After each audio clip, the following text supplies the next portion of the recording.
among the garbage and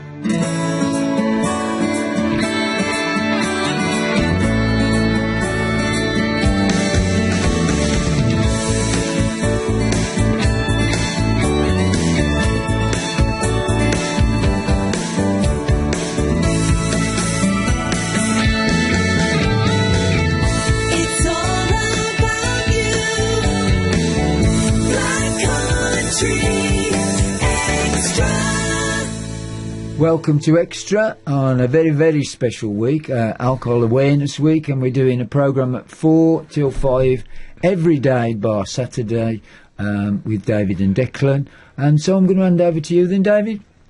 Thanks, Billy. My name's Dave, forever an alcoholic. Can I just start off, Billy, by saying a big thanks to yourself and everybody here at Black Country Extra for giving us this opportunity over the last few weeks to come along and hopefully help raise the awareness of AA. Shortly going to be introducing one of our members who's going to share their story with us, but before I do that, I'd like to read our preamble. Declan can't be here today, unfortunately, but I'm going to read our preamble, which is something that we read at the start of all of our meetings, which quite simply tells people what AA is, what we do, and probably what we don't do. So the AA preamble. Alcoholics Anonymous is a fellowship of men and women who share their experience, strength and hope with each other that they may solve their common problem and help others to recover from alcoholism. The only requirement for membership is a desire to stop drinking. There are no dues or fees for AA membership. We are self-supporting through our own contributions. AA is not allied with any sect, denomination, politics, organisation or institution, does not wish to engage in any controversy, neither endorses nor opposes any causes. Our primary purpose is to stay sober and to help other alcoholics to achieve sobriety. Okay, I'd like to get our guests today to introduce themselves to us, please. Hi, my name's Anna and I'm an alcoholic. Thanks, Anna. Thanks for coming along today to share your experience, strength and hope with us.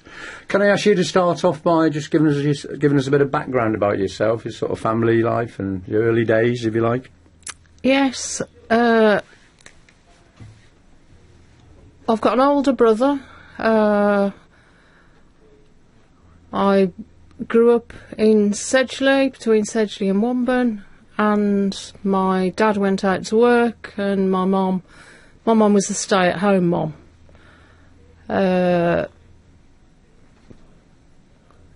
Didn't really see a problem with my family life until I started to get older, and I'd always felt a feeling of inadequacy, as if my brother. I always felt that he was the favourite sibling. And I alienated myself away from the family. They'd go in the living room, I'd go upstairs with a bottle, and I'd just go into a world of my own. And I didn't feel part of that family, but I didn't realise that until I came into the fellowship and heard others say the same. That they didn't feel connected, they didn't feel part of the family, they felt different, not good enough. So what sort of age were you when you went upstairs with the bottle? What sort of age were you then? Well, I've got memories of when I was at college. I can remember my mum, she'd be stood in the kitchen, I'd come in through the back door and she'd say, "Hello, Anne," and I'd just blank her. You know, looking back it was awful, but I'd blank her and I'd just go upstairs into my room to be on my own. And I'm not sure at that time whether I did start sneaking a bottle upstairs. I know it was quite soon afterwards. But whenever I had a drink, I can remember my first drink really vividly when I was 14. I used to go with an older friend. I think she was about 3 years older than me. And at the age of 14, we went into a pub in Sedgley. And I can still remember, You know, it was half a pint of lager and black. And I can just remember all my inhibitions, all my not good enough feelings, all my anxieties. I was so self-conscious. They just all went. And After half a pint? Wow. I was 14. Yeah. And I had 3 half pints that night. And I just felt amazing, absolutely amazing. I've got vague memories of I can remember this one guy who we were talking to. We'd gone into the gardens and just laughing and feeling free. And from then, you know, I'd never known anything like that. I just loved the way it made me feel. I felt free. And so you drank to change the state of mind, really, then, going forward? Definitely, and Yeah. I didn't realise that at all. I didn't drink for the taste. I drank to change Make you feel the good, way I was yeah. thinking. And how did that progress then, so you were 14 years old there, how did that progress through your teens and into later life? At the age of 16, I met a partner. He was a heavy drinker, which I didn't realise at the time. In fact, I thought he drank too much. I wasn't drinking on a daily basis, but whenever I had a drink, I didn't know when to stop. I just did not know when to stop.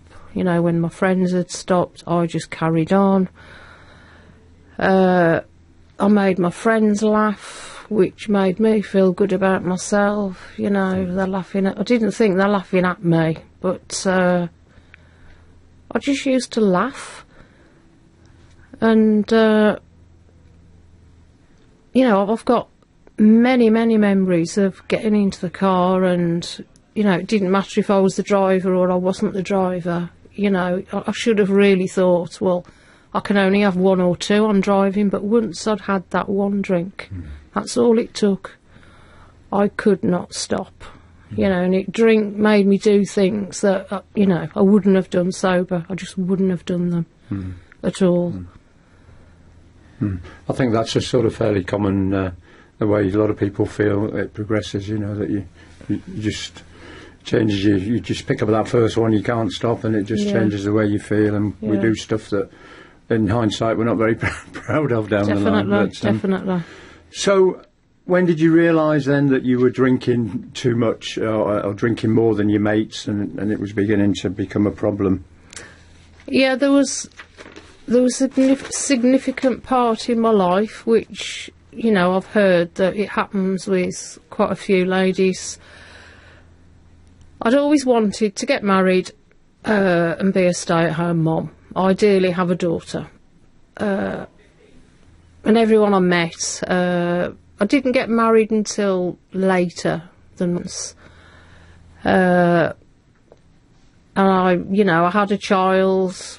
My husband earned enough to keep us both, so I'd got all I'd ever wanted: to get married. You know, my dad walked me down the aisle, be proud of me, stay at home, and I'd got this beautiful baby girl. Everything I'd always wanted. And that's when my drinking became a real problem, because my whole routine had changed. You know, I wasn't going to work. You know, I was thinking my life's not going to change when I have this baby. She'll come to the gym with me, which was my addiction. That was my addiction. Life is not going to change. She's going to come with me to the gym. She's going to sleep when I'm on the treadmill. I'm going to cut the grass. She's just going to sit there in a car seat, and I'm going to mow the lawn. And my life is not going to change. And then it did. And I can remember I used to set out and take her for a walk about 3:30 in the afternoon. And in fact, I didn't buy a bottle of wine. I can't tell lies anymore. I was a compulsive liar before. I stole, because I didn't think I could afford to buy wine. I stole a bottle of wine and put it under the buggy. And I got back home at 3:30, 4, and I drank it, and I drank the lot. And that was when my drinking became a problem, and I just carried on, and I carried on. I never took the morning drink, never. But I was drinking every day. You know, and I'm ashamed to say that, yes, I did put her in the car when I shouldn't have put her in the car, you know, but if you'd have asked me that years ago, I would have denied that. No, I never put my baby in the car and drove. Oh, yes, I did. You know, this baby that I'd wanted for so long that I thought I can't have. You know, I'm too old to have a baby and... you know, I did some horrendous things. I became very selfish. You know, I'd never ask my husband, you know, had he had a good day at work, and he'd come home to this wife. She was only interested in herself, but I couldn't see it. I couldn't see that was how I was. I just felt miserable, and I resented him going out to work when that's what I'd always wanted, to not have to go out to work. What was your relationship like with your mum and dad and the family while this was progressing, really, I suppose? I'd never ever been close to my family or my brother. My parents were elderly.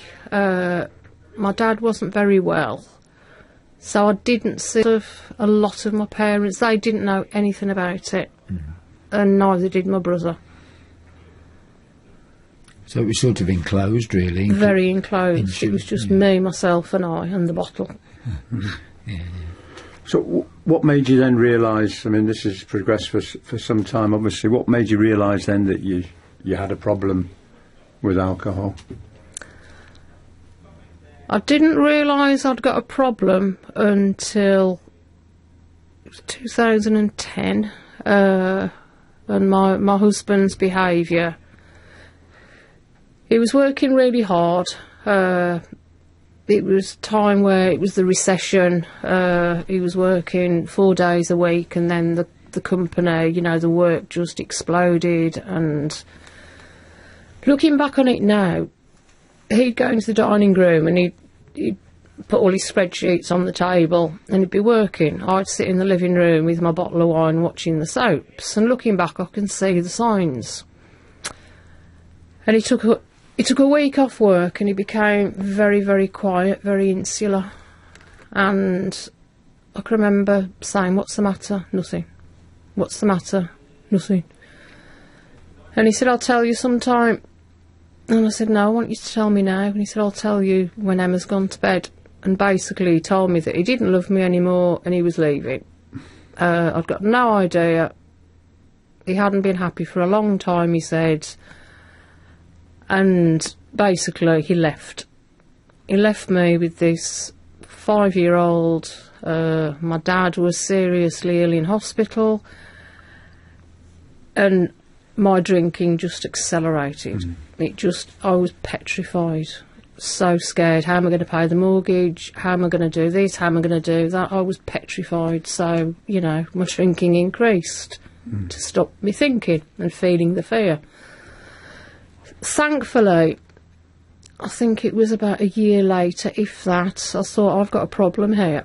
So I went to speak to the doctor. His answer was, "Well, you know, alcohol's a depressant." No, I didn't. Stop drinking. He said, basically, stop drinking. Yep. He didn't know how much I drank. And then I thought, well, if I have a blood test, I'll see if my liver's okay. And if it's not okay, I'll stop drinking. Had a blood test, liver was fine, carried on drinking. As you do. I was constantly going backwards and forwards to the doctors, putting on antidepressants, not realising they don't work if you're drinking. I then asked to be referred. I needed to be referred to somebody about my drinking. And I was referred to an organisation in Wolverhampton. Can I name names? Oh, yeah. Yeah. It's recovering near you at the moment, but when I went, it was Horizon House. Horizon, And I went there and I'd heard the word detox, not knowing what the hell a detox meant. And I said, I want a detox. She said, how much do you drink? I told her, you're not drinking enough. Okay, well, we'll sort that out then. Go back and have another bottle. You need to cut down. You know, you can't have a detox. Cut down. So, tried to cut down. I tried to cut down to... I'd go and buy 2 2 small bottles, and I tried to do that, and then every time that my daughter went to her dad's, I just went on a bender. So it didn't work, went back to Horizon House, and I sort of manipulated this nurse into giving me a detox, and it worked. And I couldn't wait for this bloody detox, couldn't wait for it, had a detox. And I lasted 12 weeks. I can remember I went to a concert in Cardiff. I'm not going to drink, I'm not going to drink, I'm not going to drink. Took non-alcoholic cans with me. And eventually, you know, everybody was in Cardiff Centre drinking, getting drunk. And one of the guys that was with us, he was walking up the runway to go to the stadium, and he got this huge bottle of Stella. And I just said, can I have some of that? And bang. Go. I was back on it. I was back on it. Is it that? I mean, is it that instant? Once the first drink gets in your lips, it's like something goes, wow, let's go for it. Is that how it works? Well, I didn't know any of this. And the last, I'll come to your question in a minute. The last place I went to was AA, where I learned all about the way that I am. And I've since realised, or I've been told, that I'm allergic to alcohol. I drink differently to other people. I put a drop on my tongue and it sets off this craving, and I cannot drink like other people. I cannot drink like my brother. I cannot drink like some of my friends. I have a drink and then the drink takes me, and I cannot stop. I think, to answer your question, Billy, it doesn't affect everybody that way, but you know, some people think, oh, we'll just have a couple, and they're all right. And then, you know, a couple of days later, think, oh, I was all right the last time, I'll have another couple. And then it progresses. But in some people's cases, you just take that first one and you're gone. Yeah, back to where you were. It really is scary.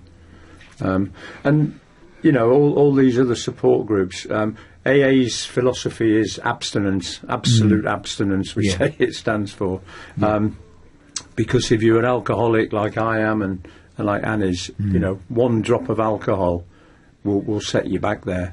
There are people that maybe don't drink like us, that are not, you know, haven't gone all the way in terms of the effect that alcohol has on them. That these places do work. They can control it. They can keep it at a level where it doesn't cause them any problems. You know, we shouldn't knock them. There is a place for them. But for my type of alcoholic, AA was the only solution. And I guess, Anne, you've had the same experience. I think we must have had the same experience as you, because when I took Gemma to Aquarius, I'm not knocking them at all, but then it was the same. It was like, how much does she drink? 2.5 bottles of vodka a day. Oh, right, for the next 3 months she can have 2 bottles of that. And I went, I just couldn't understand the logic of it. And I said, well, no, she's got to stop drinking. And in the end, I thought, well, this can't be for her, because she's going to be dead by the time she finishes the programme, sort of thing. I think the medical, if you're a GP, that the actual medical facts is that, you know, if you're drinking that sort of amount, they say you shouldn't just stop, because that can cause fits. Like a reaction, you know, you should wean yourself off it. But, you know, from my experience, if you like, maybe, you know, like Gemma was and like I was, there was no question of weaning off it. It was either, you know, it had to be stopped, and that's the way it works for us. So. You've picked some records, and your first one is Mike and the Mechanics that we're going to play. So, explain why Mike and the Mechanics, and what part in your life it played. Because I always blamed everybody else for my problems. You know, it's my parents' fault. They prefer my brother. And I can remember the first time I heard this track. I just could, you know, the tears just ran down my face. Every generation blames the one before. And And through being in AA after a couple of years, I realised that my parents did the best that they could, you know, and, you know, they'd had their parents' influence and they did the best that they could. And, you know, this song, it just explains all that, and I find it really, really emotional. There's a track, I mean, we're doing this yet, there's a track that Tom, who works with me, wrote called Who Shapes You? And it is like that. It's like you never realise until you've grown up that actually you've been shaped by what your parents and your people around you. So it's fascinating. We'll listen to this then, Mike and the Mechanics, with the great Paul Carrack on vocals, The Living Years.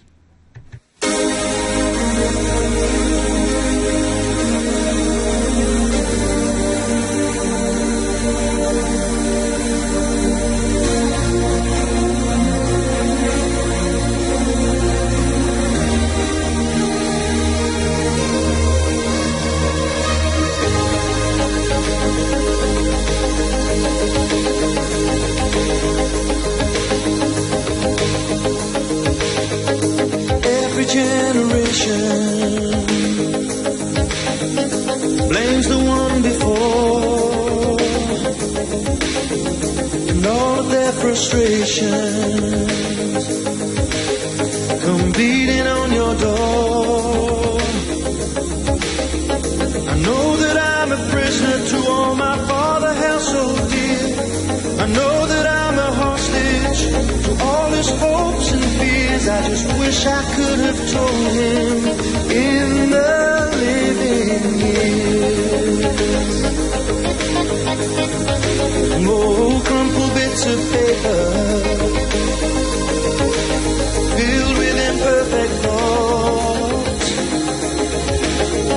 still to conversations. I'm afraid that's all we've got. You say you just don't see it. He says it's perfect sense. You just can't get agreement in this present tense. We all talk a different language, talking in defense. Say it loud, say it loud, say it clear. Oh, say it clear. You can listen as well as you hear. It's too late. It's too late when we die. Oh, when we die. We don't see eye to eye. So we open up a quarrel between the present and the past. We only sacrifice the future. It's the bitterness that lasts. So don't yield to the fortunes you sometimes see as fate. It may have a new perspective on a different day. And if you don't give up and don't give in, you may just be okay. Say it loud. Say it clear. Oh, say it clear. You can listen as well as you hear. Because it's too late. It's too late when we die. Whoa, when we die. We don't see eye to eye. I wasn't there that morning when my father passed away. I didn't get to tell him all the things I had to say. Think I caught his spirit later that same year. I'm sure I heard his echo in my baby's newborn tears. I just wish I could have told him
Back on Extra with a very, very special programme. So back over to David.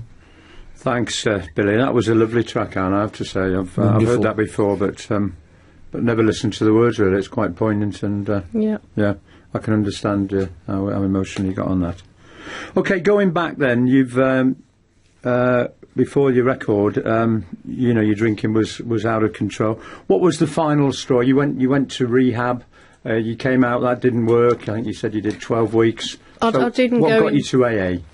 I didn't go to rehab. Sorry. I was Detox. given the option of having a detox at home or a detox in hospital. And I couldn't leave home because of looking after my daughter. Right. So I had a detox at home, lasted 12 weeks, picked up again at the concert, carried on drinking, kicking myself, and it was advised to me by Horizon House, about going to Aquarius, and I did go to Aquarius, and I will never knock it because, I made some friends at Aquarius. But there was a guy who'd had a detox, and he'd started going to AA, so I asked him if I could go with him. I went to AA, didn't like the first meeting at all. I thought, that's not for me. And then about a month later, he was talking about another meeting, and I said, can you take me with you? And I don't know what it was about that particular meeting. I think it was more informal. And it just felt different. But I still didn't think I was an alcoholic. I don't drink as much as you. I haven't lost my licence. God knows how. I'm not as bad as you. I was completely in denial. I'm not as bad as you.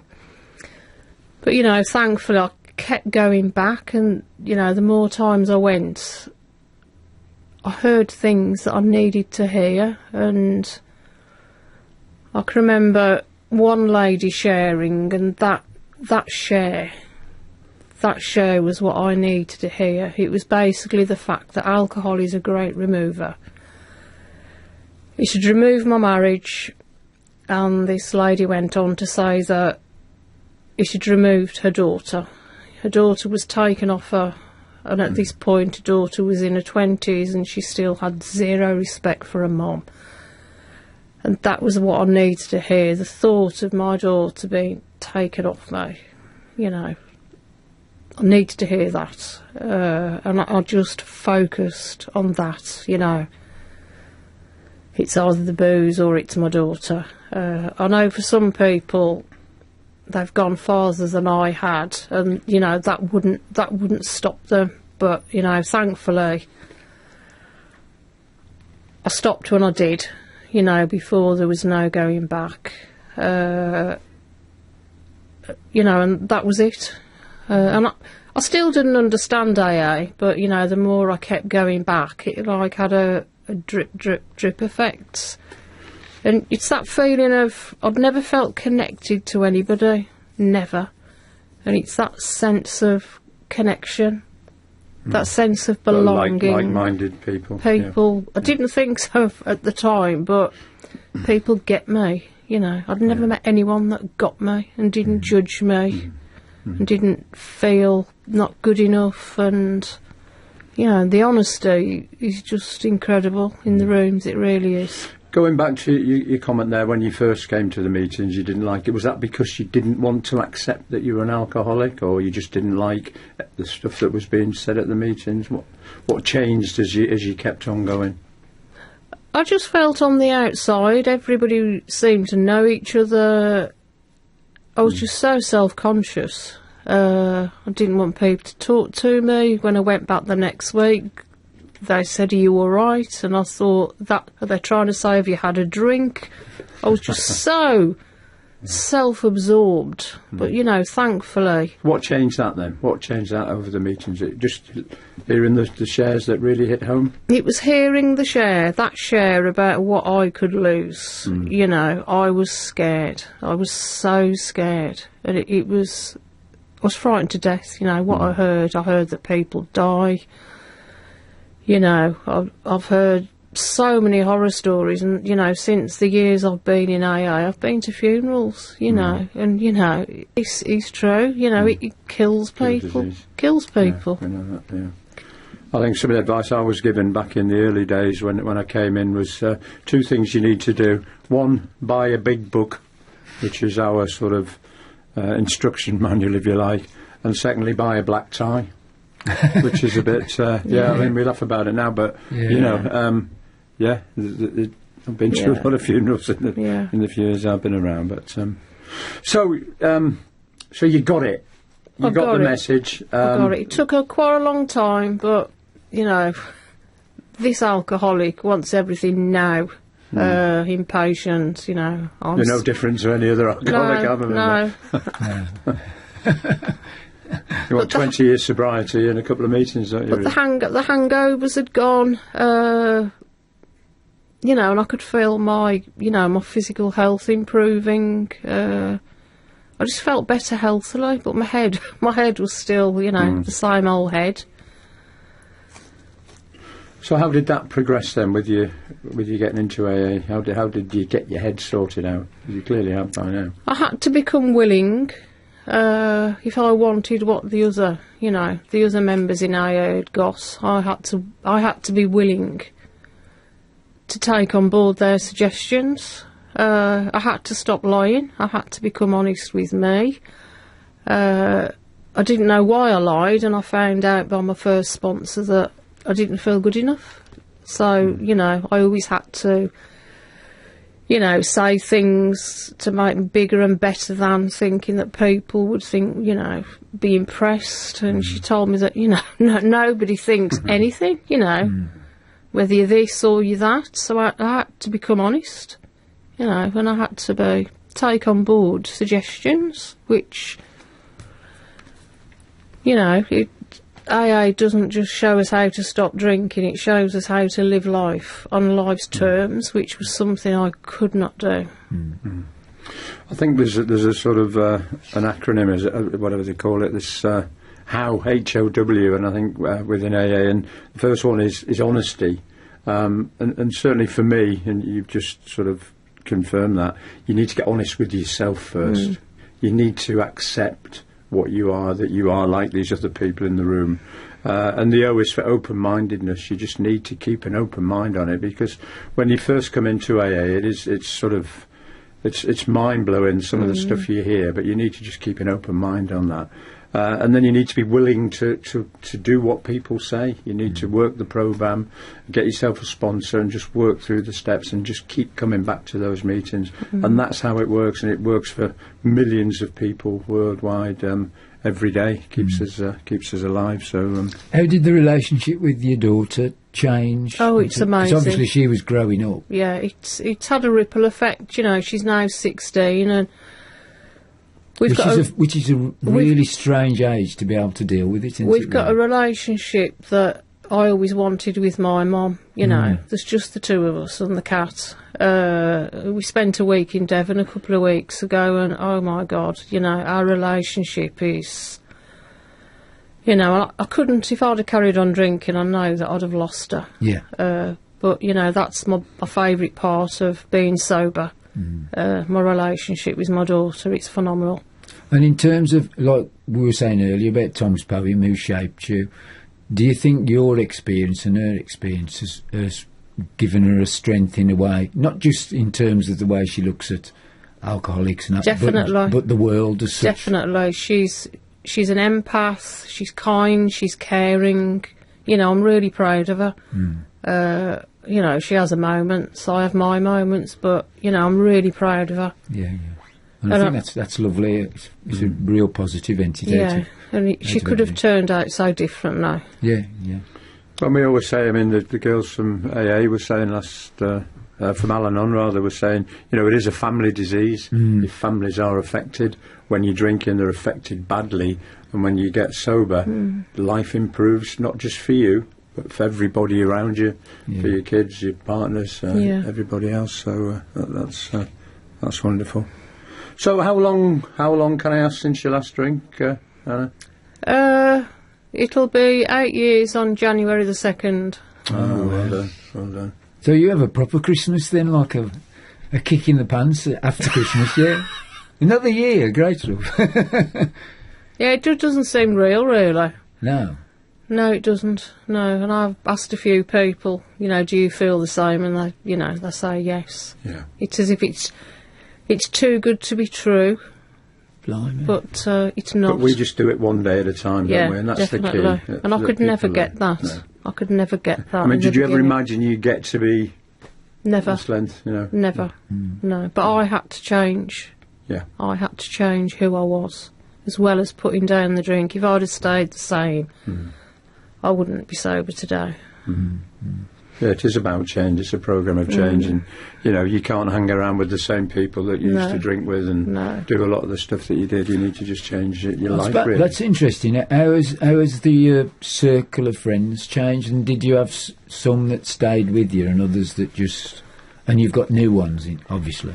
Well, at the end of my drinking, I wasn't socialising. I was just on my own.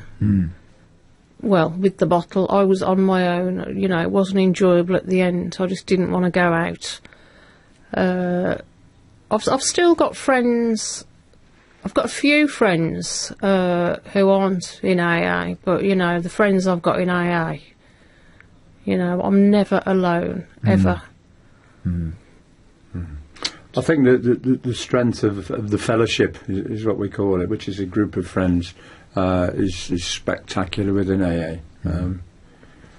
Everybody wherever you go in, and I've been to meetings all over the place and in different countries, and wherever you go, that feeling of belonging is always there. Yeah. And wherever you go, people just want you to get well. They care. Yeah. And it's just unbelievable. You can sense it from the people that come in to do the shows, and also that link between Debbie's group, the Al-Anon, yeah, which is something that we were sitting here thinking maybe it's almost like it should connect together in a way. So, I mean, you were saying and Declan was saying they never understood how far the ripple went and what damage it did, really. And I think, in a way, that again informs you, doesn't it, and all the members? It does. I mean, at Kidderminster, we used to do, going back a few years, we used to, once a month, one of our members would go in and share the story to them, and I did it a few years back, but the feedback you got and the way that when they shared back, it just blew me away because, as alcoholics, we're totally self-centred, selfish, egotistical, it's all about me, doesn't matter about anybody else. That's that sounds a bit dramatic, but that's the way we are. Yeah. And then hearing from these people who had been in, who had husbands, wives, family, behaving and drinking the same way as I was, and realising the effect that had on them, it totally changed my outlook on it altogether. Because you just don't think. No. You don't. The damage. You just don't think the damage that you cause to the family, and it's quite humbling. Quite humbling. Jessica Lynn, second track. Why is this then? In the early months, I was struggling with this higher power.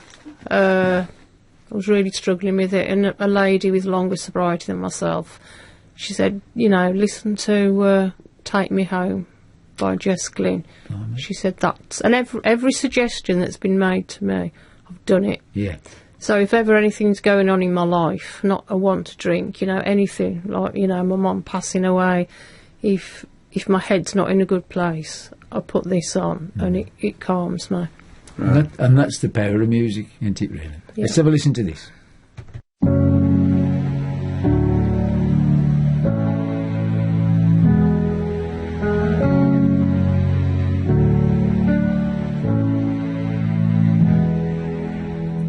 Wrapped up, so consumed by all this hurt.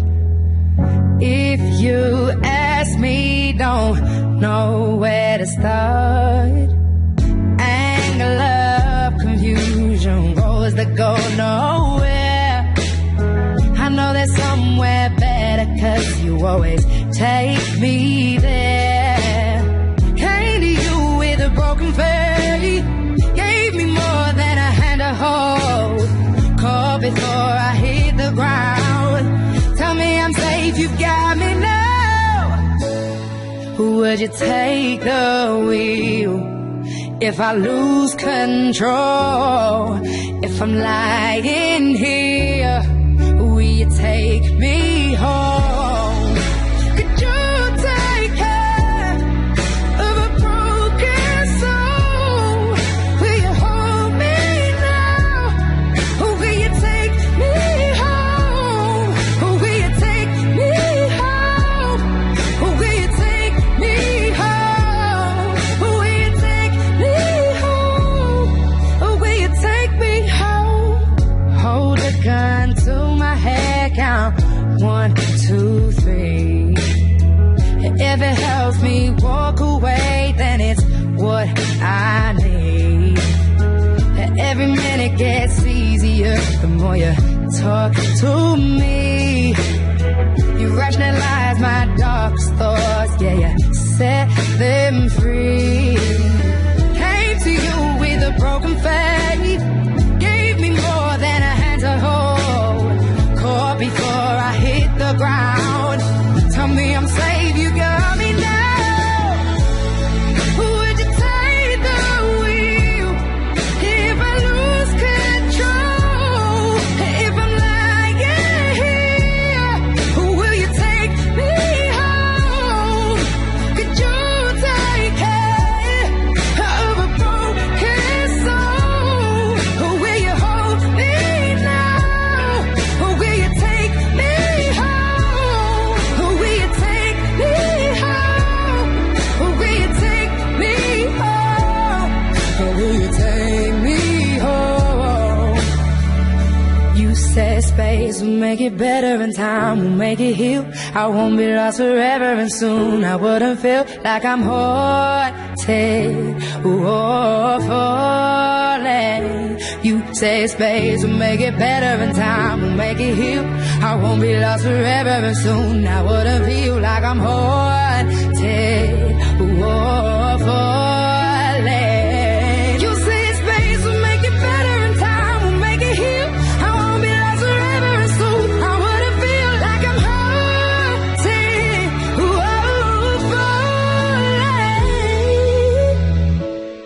falling. Would you take the wheel if I lose control? If I'm lying here, will you take me home? Could you take care of a broken soul? Or will you hold me now? Or will you take me home? Or will you take me home? Or will you take me home? Or will you take me home? Or will you take me home?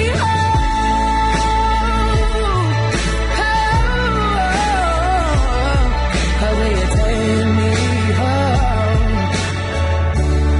Or will you take me home?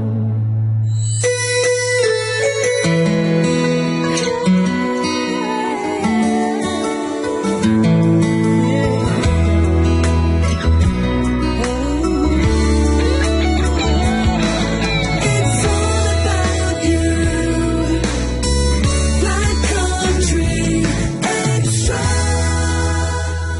Here we are on Black Country Extra, and I'll say on behalf of Black Country Extra and Black Country Radio, it's been a privilege really doing all the programmes, and specifically this week.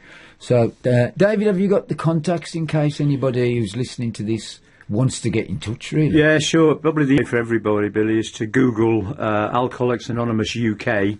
That's a national website that tells them everything they need to know about the disease of alcoholism and how AA works. And there's links on that website to everything available. There's a national helpline number which is manned that people phone in and tell them that, talk to them about their problem. Shall I give that out? Yes, yeah, definitely. That's 0800 9177 650. I'll just repeat that. 0800 9177 650. There's also a chat now facility available on the website, so if people don't want to talk to somebody.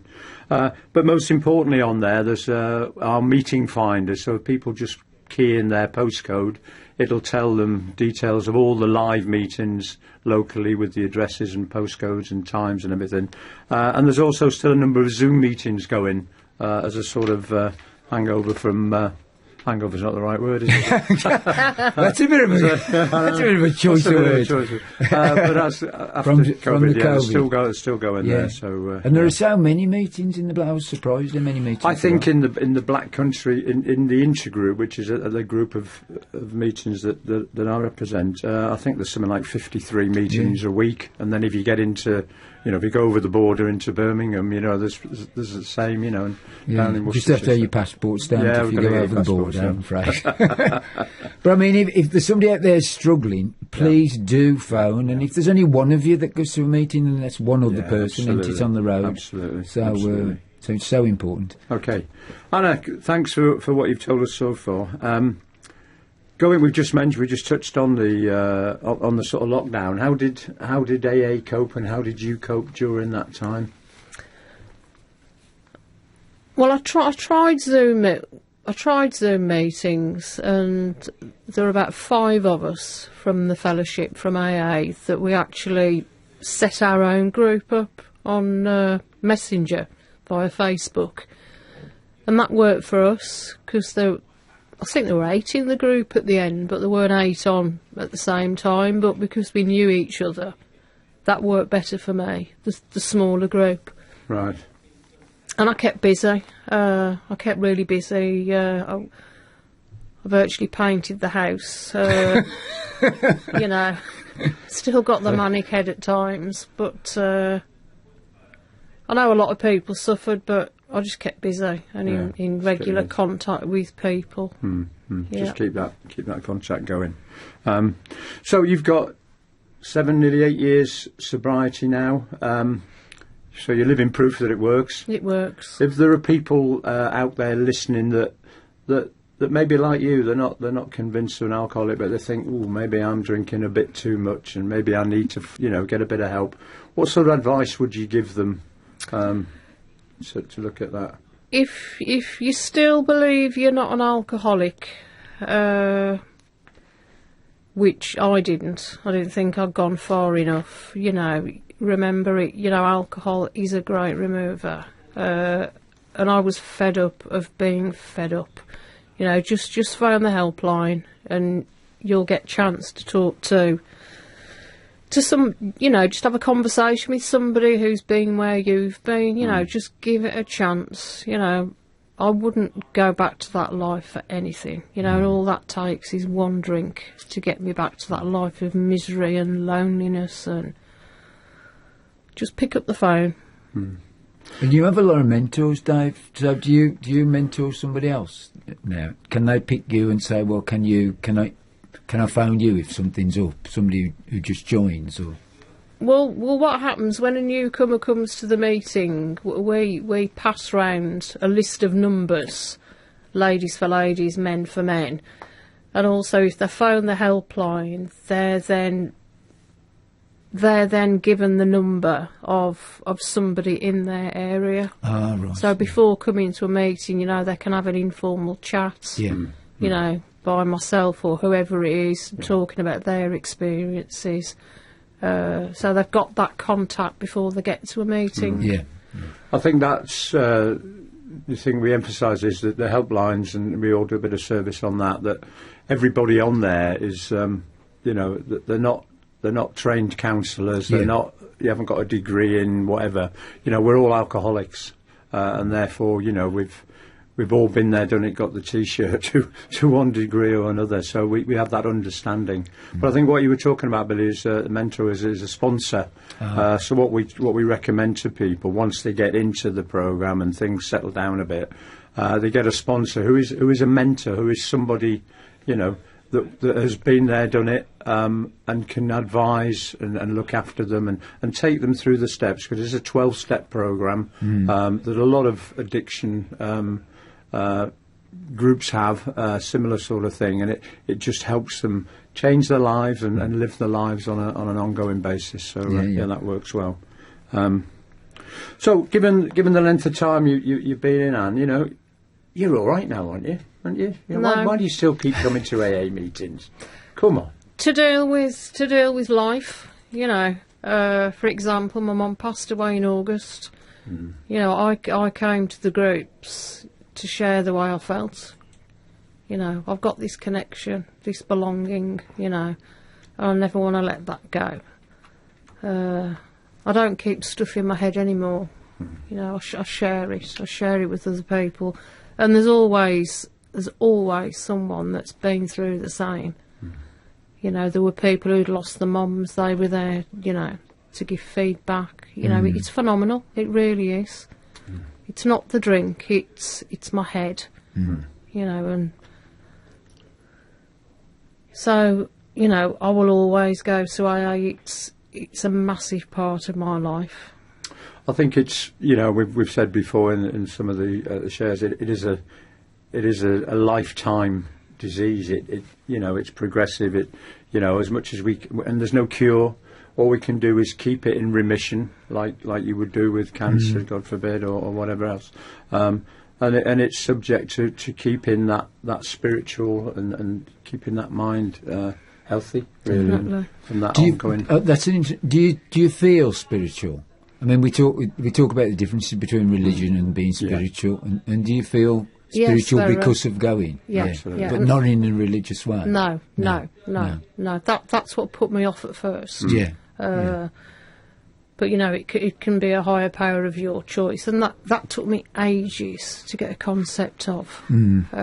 But you know, taking advice on board, and you know, the group, you know, the meetings, that was my higher power to begin with. You know, God, group of drunks, good orderly direction. But it's more than that now. But it can be whatever you want it to be. Yeah. I think we always say, I mean, in our steps, it says a God of your understanding, and Yeah. you know, in the groups I've been in, you know, we have some religious people Yeah. who do go to church actively, but you know, we've got everything from Catholics to Protestants to, you know, Muslims to Mormons to Jehovah's Witnesses to atheists to agnostics. It doesn't matter. You just need to believe that there is something out there in the universe that's bigger and smarter and better than you are, really. And once you get that connection, it's just fabulous. And isn't that really. weird? They say things like music breaks down barriers in the arts. Yeah. But, I mean, in a strange way, what's happened to you is broken. It's took down all the barriers, isn't there? There Yeah. aren't any barriers because it doesn't matter about your gender or your race. or Not at anything. all. Not at all. Everybody's in one family, aren't they? I think Yeah. that's It's one unbelievable. big happy Absolutely family. And unbelievable. that's what it is. It's my family. Yeah. Yeah. There's one of the guys, actually, he was in, he'll be on later on this week, he shared, he calls it his tribe. You did try Little it. Jim, yeah, it was his tribe. He's found his tribe, and it's so powerful. Yeah. And as Anne said, you build AA into your life. It has to become a part of your life, ongoing, and it's almost, you know, I would say it's in your heart, it's in your DNA. It just keeps us alive, keeps us well, keeps us sober. Your last track is a bit of a buster, really. It is. And a strange, well, not a strange one, really. It's Stormzy, so tell us about Stormzy then, because it's fabulous. It's, you know, it's the lyrics. It's the lyrics that just explained, you know, where I'm at. Yeah. It really does, in a nutshell. And I mean, when I first heard him, because I'm not a rap, you know, I'm not sort of the drill rappy thing, but then I heard it, not this one, but I heard other ones, and I thought there's something different about this bloke, and I don't know what it is, about connecting with people. And I suppose that's the other thing that might have connected with you. He connects in a different way Sure. to the other, you know, to the other rappers. So It's that feeling of I'm not alone. I'm not alone anymore. yeah. It was that terrible feeling of loneliness in the drink. Yeah. Awful. And he lifts it, you know, and he lifts it out. Can I just, before we go, Billy, thanks to Anna for coming along and sharing your... without it. Well, all of them For there. your honesty and openness. It's been absolutely fabulous. And again, to yourself. Yeah, absolutely fabulous. And I'm looking forward to listening to all the stories. Brilliant. Brilliant. So, tomorrow, Thursday, Friday and Sunday, not Saturday, because they have stuff called Sport on a Saturday on Black Country Radio and Black Country Extra. But the rest of the day is tune in at 4 o'clock, and Al-Anon is on 2 o'clock, Wednesday and Friday. So we're going to go out with an absolute belter by a bloke that really has took everything by storm, and his name is Stormzy.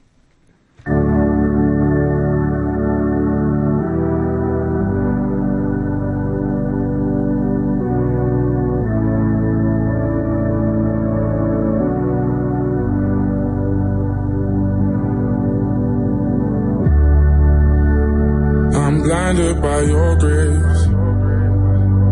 I'm blinded by your grace, by your grace.